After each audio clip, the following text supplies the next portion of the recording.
Hi, today I'll show you how to make a complete custom surfskate for under $200. I'll go through each component of a surfskate, how I chose each part, and how much they cost. Let's go! When choosing a board, you want to consider the following things: the length, the width, the concave, and the wheelbase. For surfskates, board lengths range between 29 to over 40 inches. I chose a board that was 31 inches in length and about 10 inches in width. It also has a pretty aggressive concave, which helps my foot to stay locked onto the board when doing sliding tricks. Finally, the wheelbase affects how tight the board can turn. For my height, I needed a wheelbase of around 16 inches, which allows me to stand with my feet slightly more than shoulder width apart.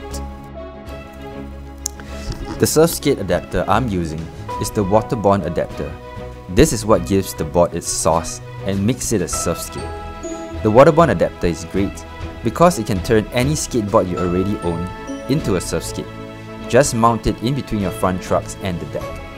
You can also get it with a rail-to-rail adapter, which gives the board more lean. The best way I can describe how it feels is that it's kind of like a snowboard. The rail adapter shortens your wheelbase because the trucks are mounted a little in front from the holes on the board. I had to drill new holes into the back of my deck to get the wheelbase just right. You can do the same, or just choose a board with a wheelbase an inch longer than what you want. For trucks, you want something that is around the width of your deck, so I got these 10-inch buck trucks that I found second-hand, since my board is 10 inches in width. There are two main types of trucks, the traditional kingpin and the reverse kingpin styles. I went with the reverse kingpin, but it doesn't really matter whichever you choose because your surfskate adapter is going to be doing most of the work. Bearings are also pretty basic. I got these ceramic ones that I found online for cheap. Look how smooth they roll.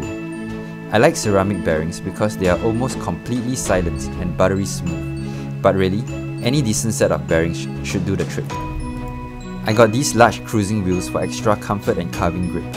They are ABAC 11 free rides, and they measure 77 mm across and have a hardness of 81A.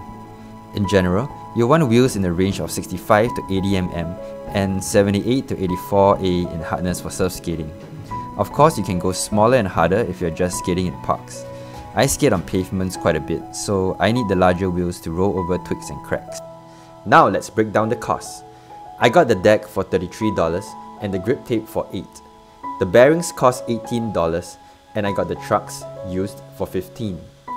The wheels were about $55. And finally, the waterborne surf adapter cost $60 and I added another $20 for the rail adapter. This works out to just over $200. You can decorate the underside of the deck however you want.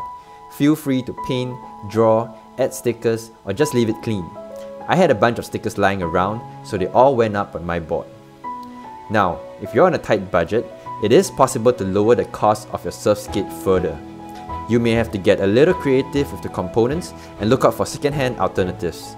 As long as you remember the tips given earlier, you should be able to build yourself a surfskate just fine. For example, you could skip the rear adapter and also look for cheaper wheels. Waterborne sells surfskate wheels for around $40, which will bring your total cost down to just under $175. Let's take a look at how our setup compares against a premium surfskate option like the Yao Coxos I have here. This board uses the Meraki S5 trucks, which is one of the more expensive systems out there. The waterborne adapter and truck definitely sits taller than the Yao Meraki, which might make it feel a little less stable since you're standing higher off the ground. However, both surfskate trucks have a very similar turning angle.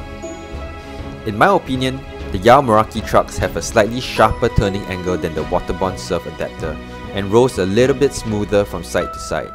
On the other hand, the waterborne with the rail adapter allows you to tilt your board to a much steeper angle than the Yao, which gives it a cruisier feel when riding. So if you're looking to replicate the experience of the Yao Meraki with your DIY surfskate, you could still use the waterborne adapter, but instead of the rail adapter, have a 1-inch riser between your rear trucks and the board, and that will give the back much more stability and make it feel a little bit more like the Yao Meraki. That's it! Let me know if you have your own budget surfskate and what your setup looks like. Thanks for watching and happy shredding!